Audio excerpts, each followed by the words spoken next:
My name is Alexandra Araujo Alvarez, and I'm an active contributor at the Community Management and Book Dash Working Group at the Turing Way.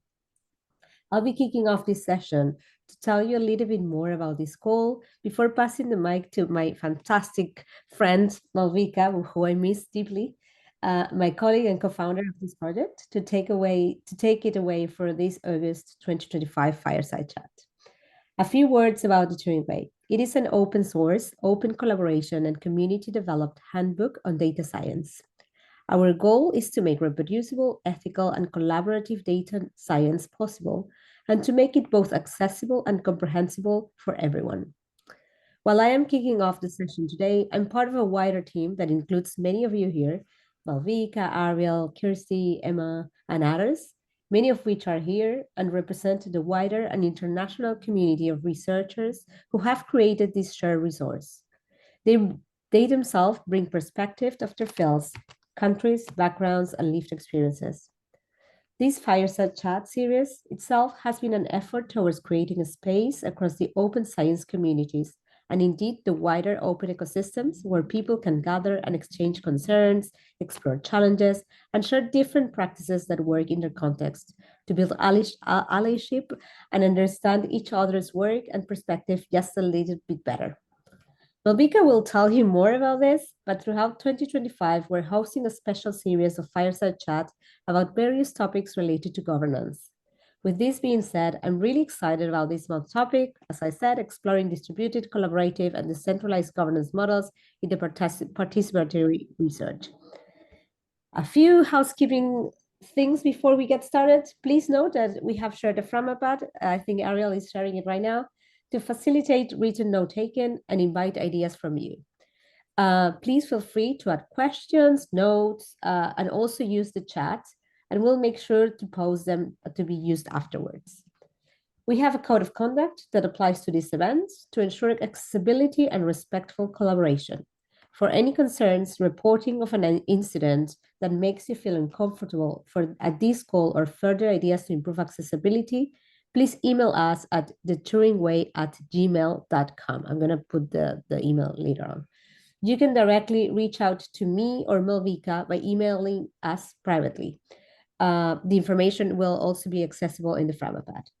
Just as a reminder, but we will be holding the Zoom room open for an additional 30 minutes for an unrecorded open discussion. It is completely optional, but it is when we are able to turn off the recordings and ask questions to each other and ourselves in a perhaps less formal space than this one. It usually ends up being an interesting conversation. With that, I'm really happy to hand it over to Malvika to kick off the session today. Thank you, Malvika, and everyone else. Hello, thank you so much, Ale. Welcome, everyone. It is 9:07 where I am, and it's a lovely way for me to start this morning. I've been waiting for this conversation for quite a while, and I have been very excited to welcome our speakers today. I would let them introduce themselves, and Ale has already talked about what this conversation is going to be. There's a lot of word, participatory, decentralized, whatever just feels right for us for this particular group to invite today. So I want to pose a question and invite our speakers to position themselves in the context of this conversation so you know their background a little bit better. So my question to them as they introduce themselves is to share with us how they are designing governance structure that enables shared decision making. I focus a lot on power and agency in the leadership, so I want to learn from them how they are distributing power and agency in their own community. So I want to begin by inviting Eunice to share about her community and herself. Hey there, it's a pleasure to be here. Can you hear me okay? Can you hear me okay? Just a bit quiet. Is it better now? Yeah, it's better. Yes, thank you. So I'm really happy to be here. I'm Eunice Mercado. I work at the Open Research Community Accelerator. And I will just say that obviously the leadership style in organizations that I've worked in is different, but consistently what I've seen, at least, or the governance that I'm trying to build has like 3 pillars. The first one is to create a transparent infrastructure so people can know how decision-making is happening, so it's visible. The second is create proactive capacity building. I think there's a myth around being a leader. You're not born as a leader, you learn to be a leader. So you need to create capacities and create opportunities for them to be successful. And the third one is be very intentional about getting feedback and constantly keep asking feedback to your community, basically to ask the question, do you feel your voice is shaping the direction of the organization or the things that we are prioritizing? And yeah, I think that's pretty much it. Thank you, Eunice. And also Eunice advises a lot of people on their governance work, and we have lots of conversation to happen about that. I want to welcome now Angela, who has been working with an amazing model that I want to let her give a spotlight to share with us. Thank you. Thanks for the invitation to join the conversation. I'm Angela Okune. I use she, her pronouns. I have chin-length brown hair and based in Nairobi, Kenya. And I'm trained as an anthropologist of science. Over my career so far, I've helped catalyze several communities of practice, and I like to think that each time I learn a little bit more. And so I'm currently holding an interim position for a new emergent community of practice called Climate Sensitive Infectious Disease Network. And I speak slowly because I'll be using the acronym after this, CSID Net, which sounds very similar to OCSD Net, which is another community I've helped work with. But CSID Net, and in a sec, I'll throw the link chat. It's a voluntary collaboration of researchers, modelers, software developers, practitioners, policymakers, tool end users. You can hear a lot of different backgrounds, a lot of diversity, to really support them all to collaborate, especially thinking about the development of models, scientific models, and then software that has those models embedded. And the network is member-led at its core. And so I think the conversation today is really key in thinking about how communities don't just feel like they have power, or they're not talked about as if they have power, but they actually have power, right? And so how do we actually build organizational structures in which the decision-making is actually run by the members? And so the network is led by a small staff team. Right now we are 4, supported by consultants, and I think Amethyst is about to introduce herself. And so I've been really lucky to work with folks like Amethyst to really think about how do we actually design intentionally from the start communities of practice that think about decentralizing power as much as possible. Thank you, Angela. And now, because you already mentioned Amethyst, over to you. Hello. All right. Can folks hear me? Okay. Yes, thank you. And thank you, Angela, also for the reminder to share a visual description for folks who maybe aren't able to see me or aren't able to see. But my name is Amethyst. My pronouns are she and her. I'm a brown skin, Black femme. I have my power earrings on today. They're long, gold, and shiny, which I love to do when I'm going to be on a Zoom call or talking to folks. Yeah, and I'm so happy to be here with you all. I'm calling in from Philadelphia, Pennsylvania. I am a consultant, and I do that through the ownership of Breathing Room LLC. So primarily, I am overjoyed to be able to work with wonderful people and groups who are interested either in developing cooperatives. And cooperatives are enterprises that are owned and governed and operated by their members. Or other mission-driven groups. My orientation and excitement around governance, I feel like hard won, and I love it. I call myself a co-op nerd. I call myself a governance nerd. I pull that from my experience being a part of cooperatives, cooperatives that changed my life and my understanding of what is possible. When people come together and have the space and the agency and the support to be able to make decisions for themselves, provide for themselves and their community. I really, really appreciate a frame from this organization called Movement Generation. They are based on the West Coast in the United States.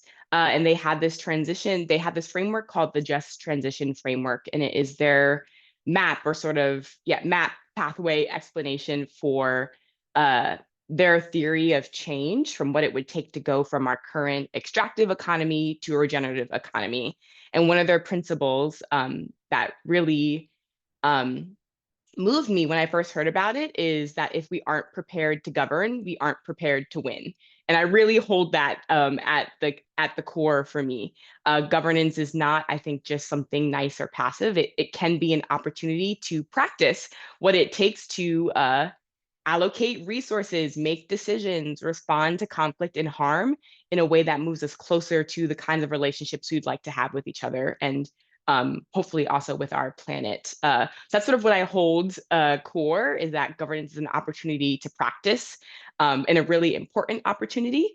I love democratic governance. That is what is a hallmark of cooperatives, is being governed democratically. I will definitely talk more about that in our call. But that's the frame that I often advance, that I'm excited to talk with you all about today.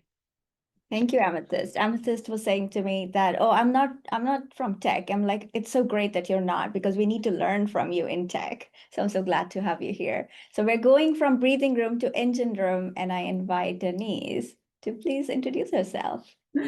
Beautiful segue. Hi, everyone. It's great to be here, and it's great to be the last one to introduce myself, because I'm already so excited to hear what everyone has to say. My name is Denisse Albornoz. I am based in Peru. I am a science and tech researcher, community science advocate. I've had different roles and hats throughout my career, but I currently work as deputy director at the Engine Room, that is an international NGO that supports nonprofit, civil society organizations, activists across the majority world, but mostly in Latin America and Sub-Saharan Africa. And we support them in using data and tech in ways that advance their social or environmental justice work. We do this in two ways. We conduct research work, and we also provide hands-on technical support. And I think one of the reasons that I'm excited about joining today's conversation is that at the heart of not only the work that I've done in the past, but at the heart of the Engine Room's work is a commitment to community. We work really closely with the organizations that get in touch with us to understand the context, the needs, and the best ways to provide the support. So as the person that is currently steering and leading on our research forward work, I'm also really interested in understanding what are some of the infrastructures that we need to have a community-centered approach to research as well, beyond the principle, but also in practice, and beyond only using participatory methodologies, but having these systems in place where we have shared decision-making, where there is meaningful participation, where there is shared power, and where there is also safety and care. So some of the things that I will bring up today is mostly drawing from my experience in starting to build those infrastructures, and also how can we put some values like care, resilience, and meaningful access and meaningful participation at the center of these structures as well. Thank you so much. I think the part that you're bringing, Denisse, that's really important, because a lot of people in research don't really understand why they need to learn good ways of governance. And we do have some very strong traditional way of working, which we can definitely challenge.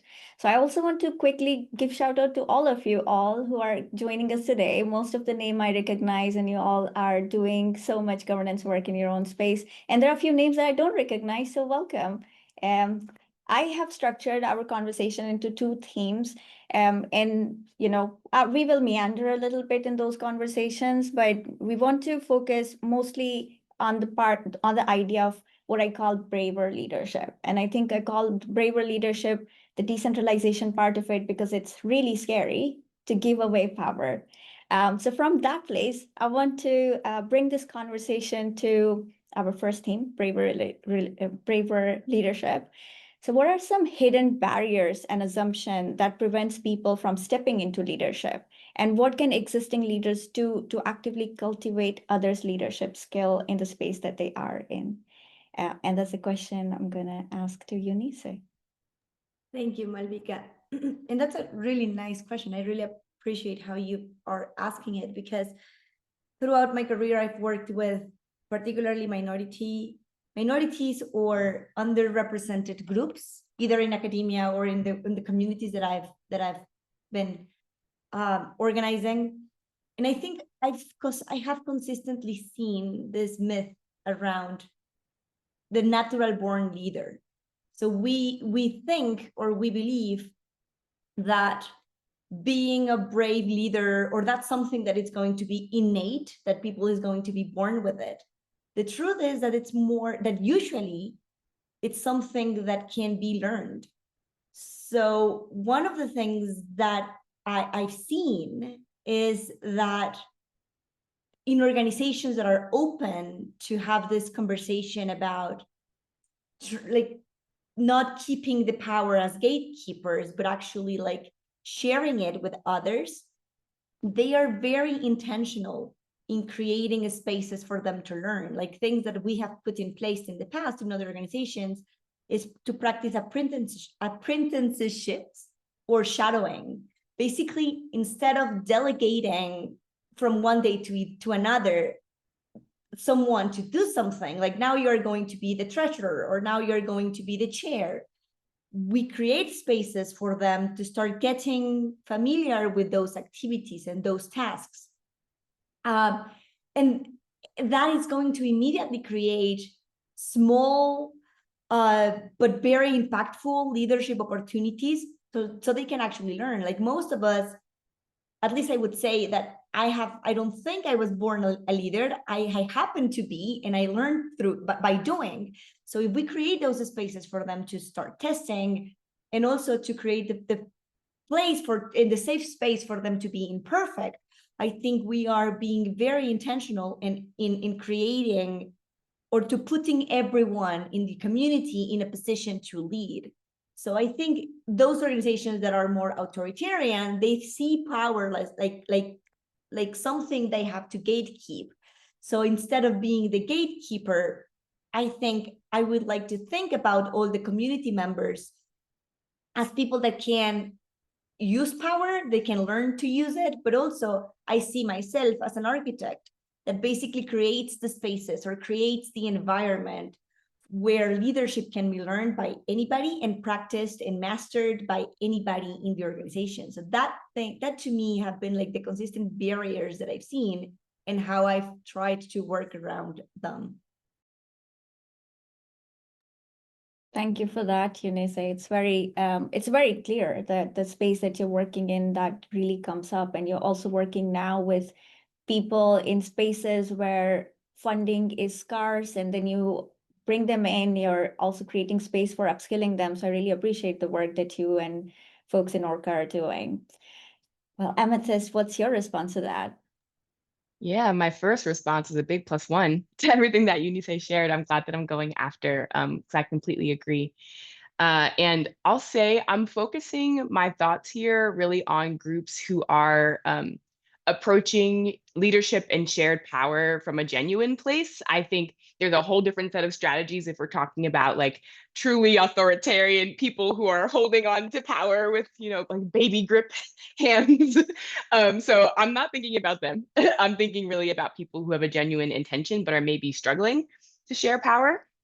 And the first thing that I want to share is that for most of us, though I love Yanni always shouts out her co-op membership, but for most of us, we aren't having the experience of owning our workplace, owning our labor.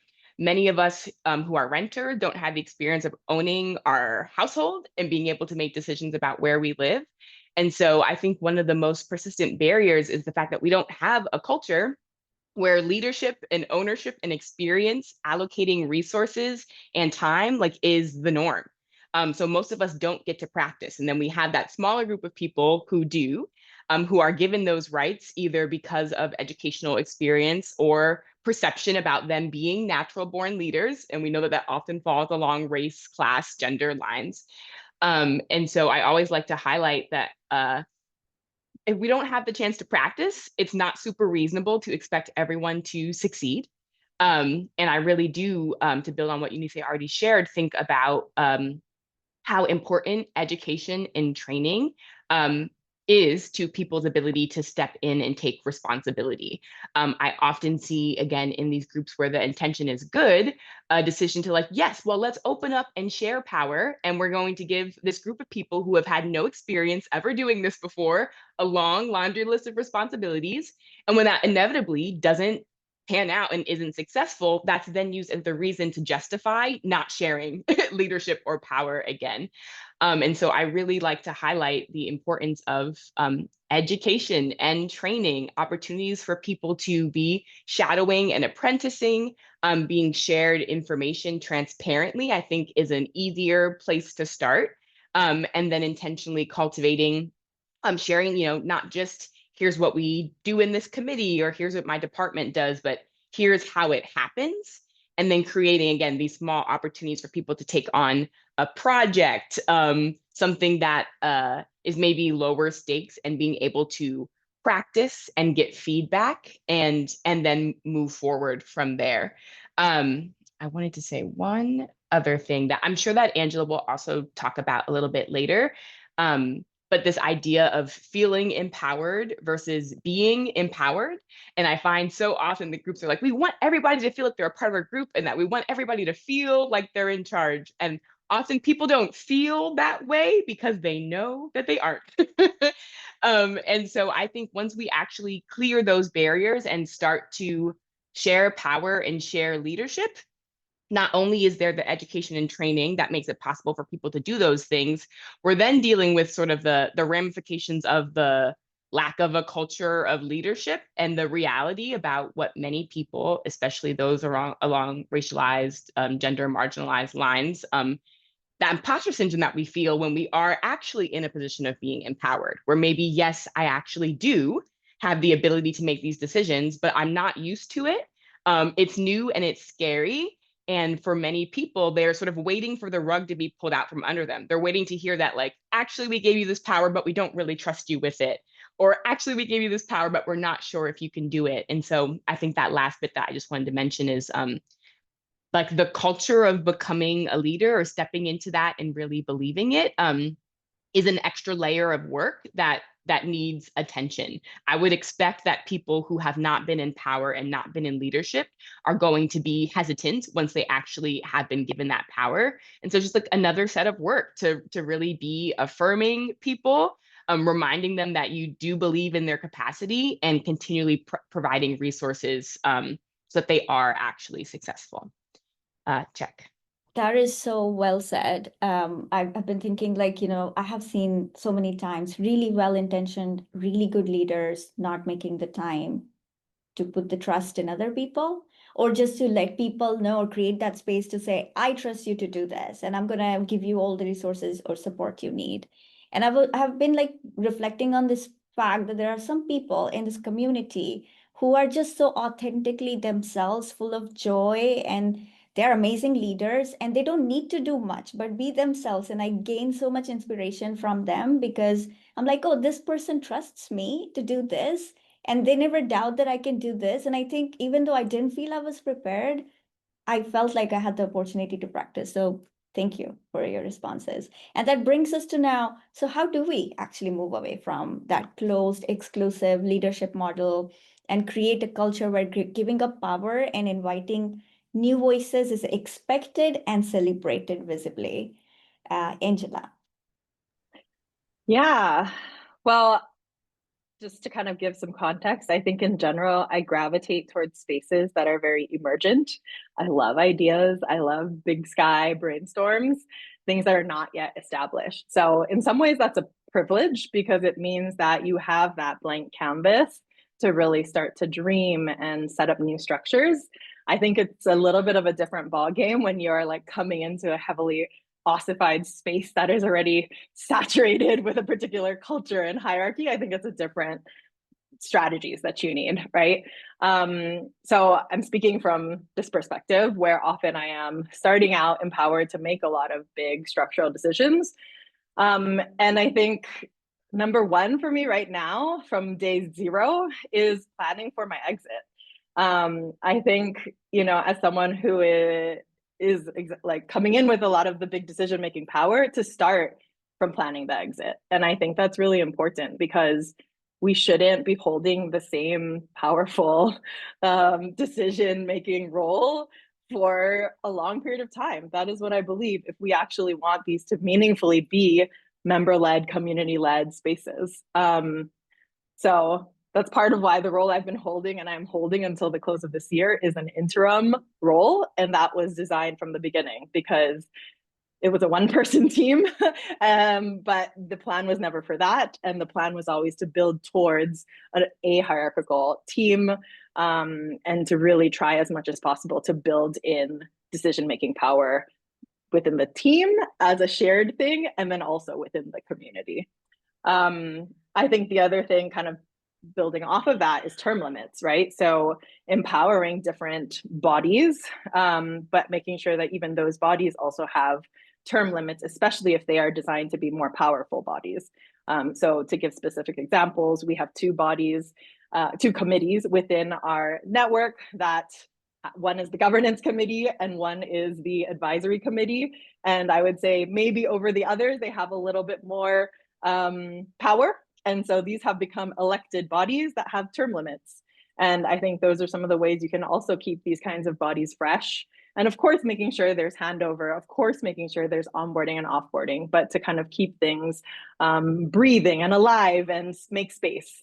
And I think the other thing, maybe just to mention, is differentiated decision-making bodies, right? So not just having all the big decisions sitting with one group, which unfortunately is often the default model in nonprofits, where you have the board of advisors and they make all the big decisions and they know that they're the big deal. And, you know, already there's a culture of that. And then also the decision-making power lives there. So for us, and yeah, just sharing from personal experience, trying to break that up, right? So that if you're really trying to work towards a model where power is distributed, you actually have different bodies responsible for different decisions.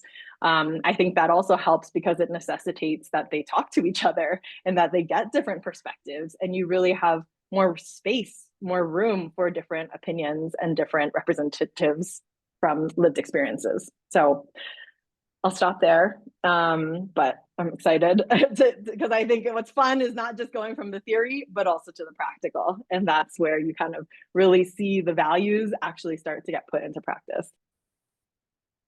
I'm like, I don't have a word for it, but I just want to call it radically punk rock to do that. Like from day one, planning for your exit, like that is, it's just a different world. But also like coming from, like, you've done so much research on governance, and I feel like you're in a place where like, okay, I have this tool that I have built myself and I'm going to put that into practice. It's so amazing to see that. And that brings me to another researcher, Denisse. What's your thought on this?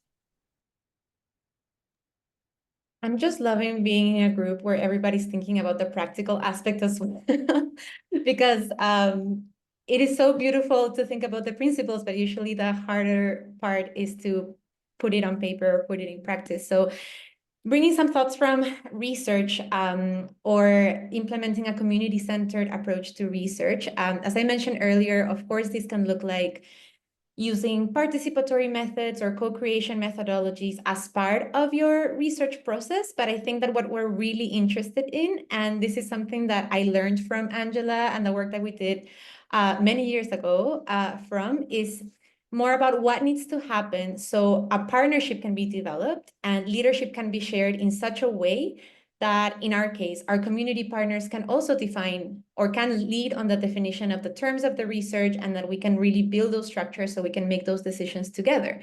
So for researchers in the room, this can look like sharing power around the research lifecycle, setting the research agenda, what methods are we using, how are we analyzing the data, how are we disseminating this?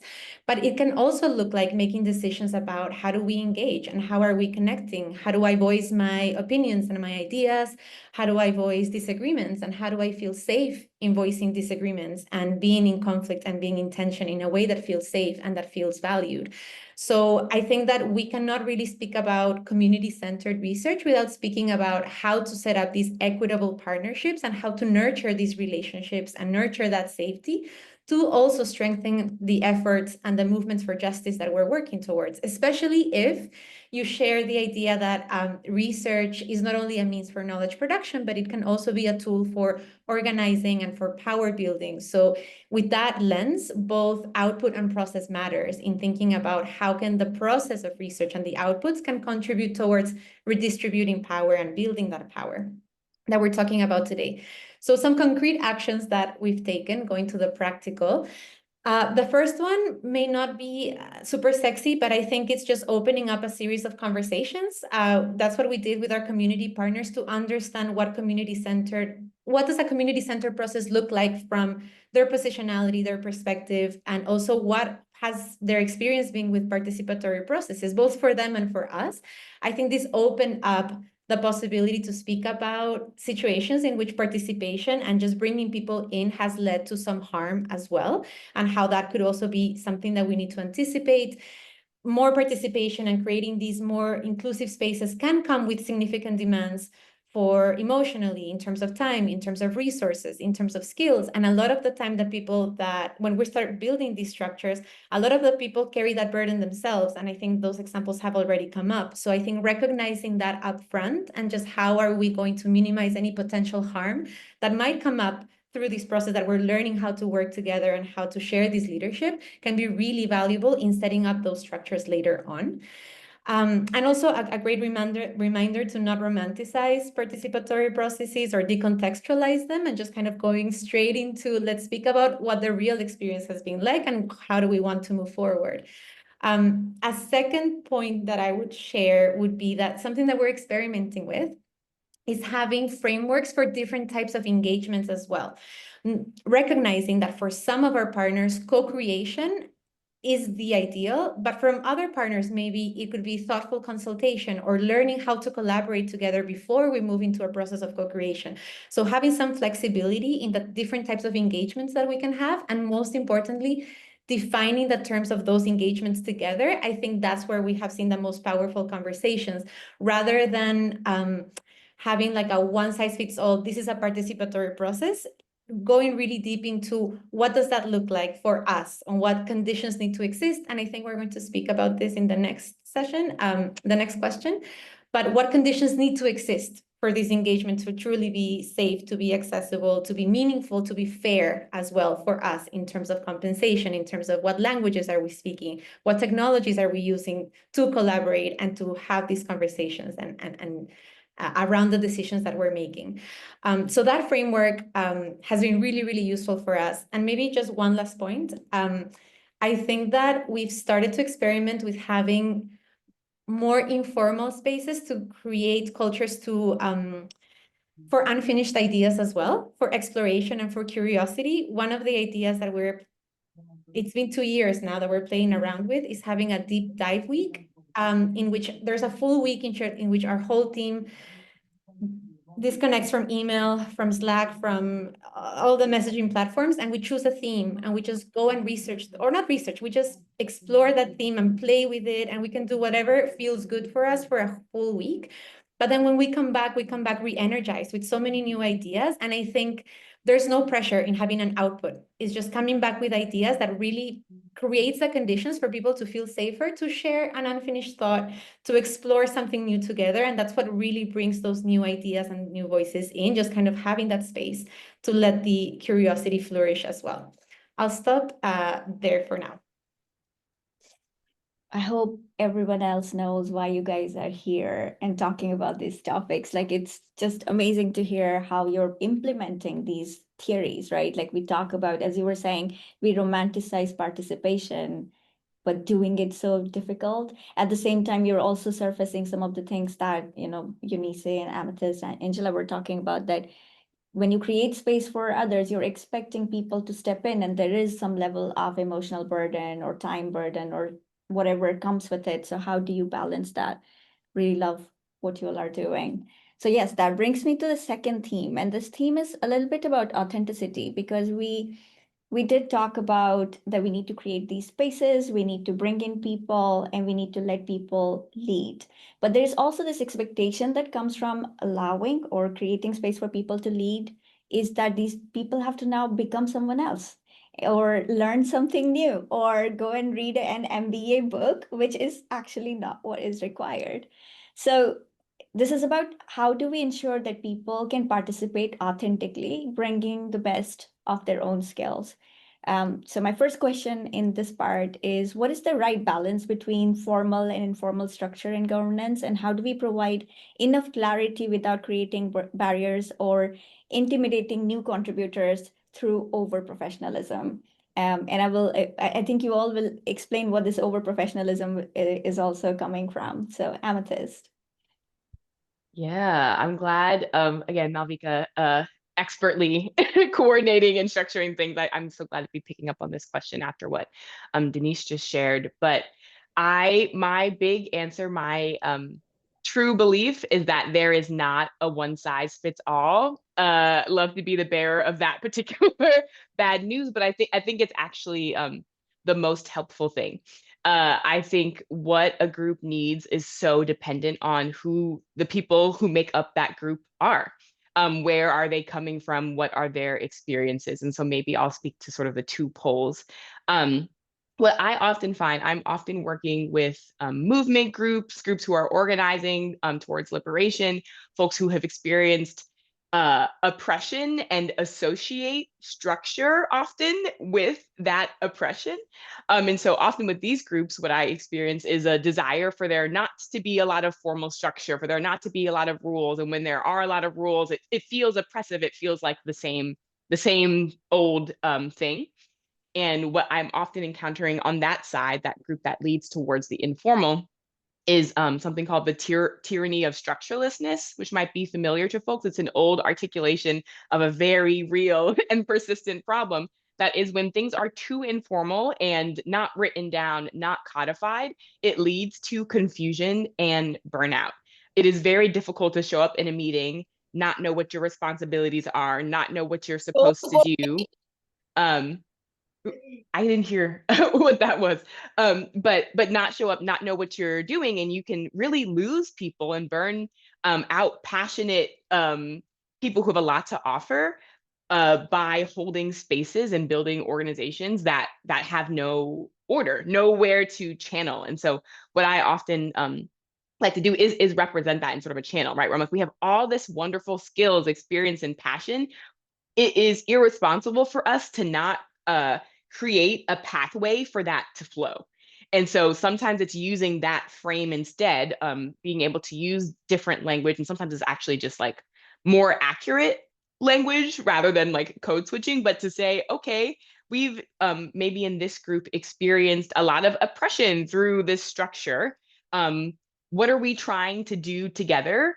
What will make that more possible? And sort of building from that values, from that purpose-driven place, can feel more authentic and will also often lead to building structure that actually makes sense for what you're trying to do, instead of going from the sort of other end, which is, yes, how many committees should we have? What should our advisory board be? Because the only way to have a good organization is to have committees and an advisory board, and instead really coming from, what's the purpose of our work and what's important to us about how we want to do it. That is how I lead my work, is really thinking about purpose and values.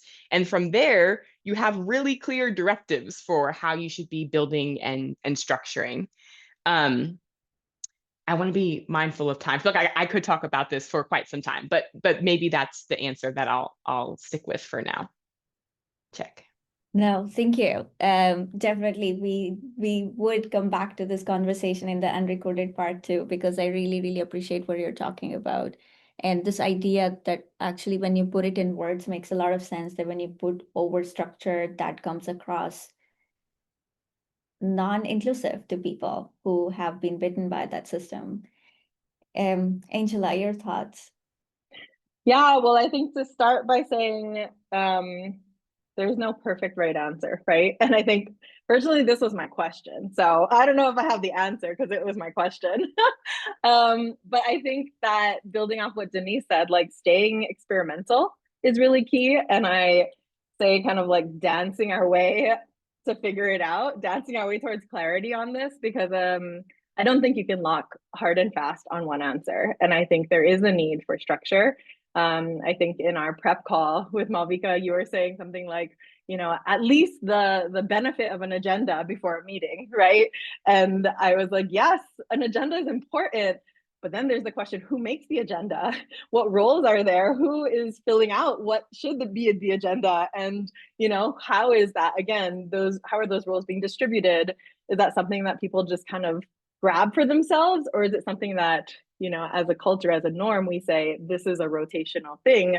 Notes are not always taken by the same person every time. You know, I think and that's structure. You know, if you say, okay, we're going to do rotations, who is making that decision and where is that coming from? So as we dance our way towards clarity at CSID Net, it's definitely been a balance between wanting to prevent burnout, as Amethyst said, give enough structure, but at the same time, give enough space, right? And so I would say for us, you know, we established 7 committees that covered kind of the operational back-end work that we, based on our experience, knew networks like this needed. But instead of going in and saying, okay, well, we're gonna then lay out all your to-dos and here's your work plan, go do it. We were like, okay, well, this is the kind of work we think you all need to do. Like, why don't we craft together? Like, what are the first things that seem exciting to you? And then they were like, okay, that's a lot of ambiguity. What do we do? You know, and so it's definitely been maybe slower over the last couple months, but I think that's been good because you know what? We don't always have to be efficient and we don't always have to be fast. And I think that's another level of like unlearning that's important. I mean, that's white supremacy culture right there, right? Like we need to just be output focused and efficient. And I think part of governance as practice is practicing how to be different, how to move differently, how to be in relationship and working, but not under white supremacy culture, right? And how can we still get the kinds of things we want to get done, but do them in caring, kind, accountable ways to each other and build the kinds of relationships we need for when we win, as Amethyst says. As you're talking, I'm like really reminded of like, you know, having your own flower pot.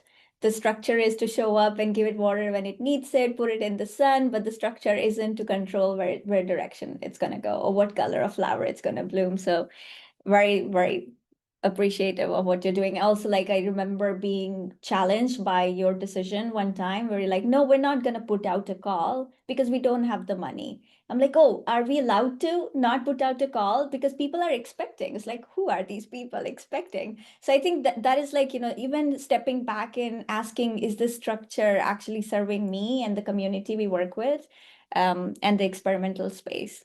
So now that like really I'm coming back full circle to you, Eunice, because you did mention in the beginning the worthiness of leadership. So what does it look like in practice when leaders shift their mindset from who is worthy of leadership to how do we create supported spaces for everyone to grow as leaders? I think this question needs some context because we, at least the 4 of us, the 5 of us, have been talking about leadership in the context of what Angela described, like very open organizations, community organizations that actually like try to serve the community they are leading. That's not always the case. I have had the opportunity, actually I was trained in the opposite type of organization, like in the government, this kind of logic, build it and they will come. This logic of leadership, it's more like a scarce resource. You need the title, you need the credentials, you need to be a male, you need to have certain age, you need to have all this trajectory to be close to be a leader. So I was trained in that system. And the conversation that we're having here is pretty different from the conversations that usually happen in other more conventional organizations and more strict, more rigid. So my transition helped me to think. So just for a bit of context, and Irene has like, maybe she's the only, and Denisse also, like you knew me back then, but Irene was close, like she saw closer like my work. I was that person in that crazy environment, very rigid environment, planning for my exit from day one. And I think the thing that makes at least the leader, or at least in my case, to make me see it differently is if whatever initiative I was organizing was valuable or was bulletproof, it was a policy. If this policy is actually delivering value to the community, it has to transcend me. And the community has to be the one that has to be like supporting it once I'm gone. So that's a strategy that I put in place in an organization that it's profound in the government, that's profoundly rigid and profoundly vertical, but at the same time, they have a community mission or a mission to serve others. So that's something that if you are a leader, you can bake into those small programs or small organizations to have this mind shift, because the power it's not within the leader. The person is not creating an empire. The person is basically trying to create the context for other members to actually sustain the initiative. And if that happens at some time, you need to have someone to stand up and to actually like keep this moving forward. And again, like I think when we think about power, there are these two types of organizations, right? The ones that see power as a coronation, like this is something that you work for it and at some point in your career you earn. And that's like a goal in itself. And other organizations, which are the ones that we are talking in this conversation, it's more like a garden, like a resource, like a renewable resource, something that you can cultivate, that everybody can participate, that it's not something that you will be given by somebody else, but it's something that we all can learn from each other. It's more like a process. So in that way, shifting the vision is automatically from the leader. I think it's going to be completely different. Like who's worthy of power? Like who's actually ready to make decisions? I think it's more not about who earns it, because again, like meritocracy, it's something that I question a lot. But it's instead is to question who, like, what are the things we need to put in place in the system so everybody can lead, so everybody can effectively make decisions. So it's instead of judging potential, it's more about unlocking power within the community and scaffolding for it and providing support for every community member to jump in. To, if you ask me, if you're contributing to that community in any shape or form, I think you can decide on the activities or the direction that community is going. Yeah, I'll stop right there because I want to be super mindful of time. That's very powerful, Eunice. Like that also, like, you know, gives this vivid image for me, like my mom's village, you know, the assembly used to happen in the place where farmers will grow their food, and the people's family would always gather, and therefore they feel that it's an accessible place. But what you're describing, it's also true when you join a government party, you have to go to a building which is away from the community you're serving. These people have no way to contribute, and it's no longer relatable. So yeah, thank you for that response. Denisse, what's your thought? Mine is a +1, and especially the last bit that Eunice mentioned about creating those conditions. I think that really resonates with my thinking around this, because I think that it will come down to the most essential conditions that will make people feel welcome and supported and cared for. Those are the conditions that will also allow for leadership to flourish. And I think when we go back to those basics or those essentials, we can shift the focus away on when we talk about leadership from who has the privilege to lead towards how do we create these conditions for leadership to flourish anywhere, especially or including in environments that it may feel risky or inaccessible to voice your positions or your opinions, and to act more be more visible as a leader as well. So I think in the context of our own work, I think that contextualizing where we're trying to nurture participation and nurture leadership is really important. As I mentioned before, our work, or I don't know if I mentioned it, but as our work is global, it's distributed, and most of the times it's remote, which means that a lot of our projects will unfold in online spaces and are mediated by digital tech. Our interviews, our conversations with partners, all these great conversations that I was sharing before, these happened online. We host community calls. Those happen across different time zones. So I think that when we just look at where these conversations are happening, there are forces that dominate everyone's digital lives. There's extractive data regimes to take into account algorithmic bias. There's surveillance. There's the growing influence of technofascism as well, which is not only about seeking control, but also about seeking isolation and making sure that we're very, very isolated. So I think contextualizing where are we seeking to create these conditions for people to feel safer, there's a lot of responsibility that comes with that, a lot of recognizing the power imbalances in which we're moving, in which we're having these conversations, and also recognizing that in our case, and I think for many of you, it might be the case as well, especially for partners that are operating in high-risk context with a lot of censorship, a lot of surveillance, how do we embed this at the beginning of our relationship, rather than having it as an afterthought or having us kind of remediate things that we didn't consider from the beginning? So in practice, I think one of the things for us, just staying on the conversation about online collaboration and the online conversations we're having, this can look like from being very mindful about what tools are you using to even have these conversations. Are you using secure messaging platforms? Are you considering the cost of internet access with the people that you're seeking to collaborate and build these alliances with? And perhaps thinking about the cost of data bundles.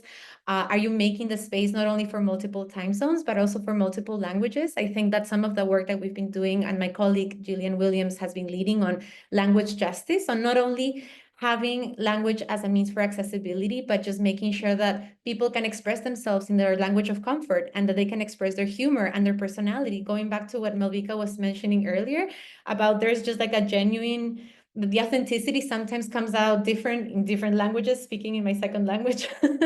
So I think that just even that tool of giving people the option of speaking and expressing themselves and showing leadership in their language of comfort can be really, really powerful in and of itself. A second point that I would bring is just how do you build a culture of resilience as well? And there's so much to learn in terms of community resilience, but speaking a lot about failure, just having those open conversations about what do we do when things go wrong? Inevitably, things will fail. How will we feel? How are you going to sustain each other and care for each other? And just kind of have that infrastructure already set in place, not only in terms of a plan, but this comes to my third point. How do we build a care infrastructure as well into our governance processes as well? I think that without a care infrastructure, leadership is just not sustainable. People don't only need spaces to feel connected, but also to rest and to feel supported. And I think there's this one piece that I wanted to bring to this conversation by Kelly Hayes, the author of Let This Radicalize You.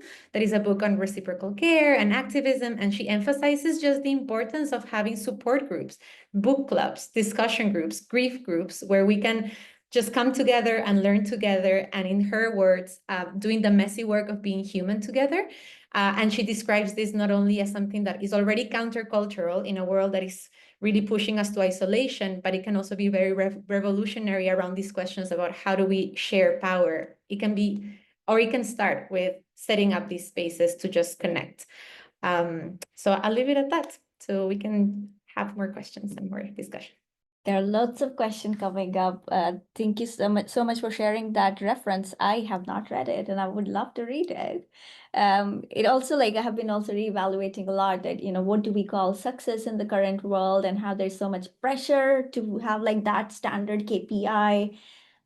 We'll come to that in an unrecorded part because that requires unfiltered conversation. So we're going to come to a close on the recorded version. And as you all know, the Turing Way is rethinking governance in different ways. And some of the privileges we have is to be able to talk to you. So this is my time to ask you a very quick advice for us in terms of any training, onboarding, opportunity for design, spaces. What would you advise one thing the Turing Way or community like ours should take from you? Amethyst. Yeah, I would say experiment and iteration. Those to me are the keys that make all the things that I talked about possible, is being able to embrace not having to get it right the first time, setting up guide points for experiments. So maybe we're trying out this new frame, we're starting a new project, and I find that saying this is short term, here are the places where you can give your feedback and know that this thing isn't going to last forever unless we have community consensus that it makes sense to move forward. That helps people lean into the experiment. If they know what support they're going to get, they know when it's over, they know that there's space to give feedback. And it allows groups to iterate, to try something out and then realize it's not working, or it's working so well that we want to codify it in a new way. I really find that is one of the most successful ways to bring new people in, to practice sharing power and sharing leadership, and to make it safe and comfortable for people to participate. Love Check. that. Denisse. I perhaps will re-emphasize the last point I made around building community as just such a powerful action to take in terms of not only connecting and some of the things that I mentioned before, but also getting to know each other and building that trust. I don't think that safety can be built into a team and just that confidence to express your thoughts, your ideas, of showing up as your most authentic self, as we were discussing. If you don't really know each other, you don't know each other's needs. So I think that starting there can already be a really powerful way to learn how to best take care of each other and then support each other's leadership as well. Thank you. And Angela? Building off of what Amethyst and Denisse have said, I think that for me right now, I've been thinking about comms, and like Denisse, our network is global, it's distributed, it's across all the time zones. And the challenge, right, is how do you not just spend all waking hours on Zoom calls, flag in the chat about Zoom, and also not just continue to invest our time, our data, and our content and our communities to a lot of these corporate infrastructures. How do we actually invest in other in the kinds of digital spaces that are values aligned? And we really struggled. We really wanted to start off corporate tech, but it was very, very expensive and challenging, and we had to kind of put it on the side to just get up and running. I'm keen to connect with others who are keen to think through some of this, because I really feel it ever more, as our community starts to grow and grow, that we haven't yet nailed it. And so that's not much advice, but it is a call for others who are feeling this to be in community and to think about some of these issues, because I do think we need to collaborate on this thing. Thank you. And finally, Eunice.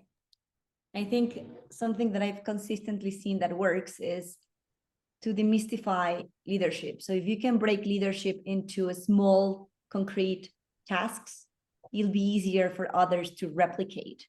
So let's just make it more tangible, more concrete, not this big thing that is not easy to grasp by anybody. And also creates normalized learning, create space for we are all learning. This is a process, and it's okay if we make mistakes at the beginning. I think that'll be the two things that I will focus. Thank you all. Thank you everyone who stuck around for the recorded part, and we're gonna move to unrecorded part for half an hour. I just want to give shout out to Oscar Seep and Errol Bennett, who are my co-creator of these sessions. And I'll actually, in the unrecorded part, hand over to them. Lots of comments, lots of lovely notes, and I have a lot to chew on. So we're gonna stop recording. Thanks once again. And people don't leave anywhere.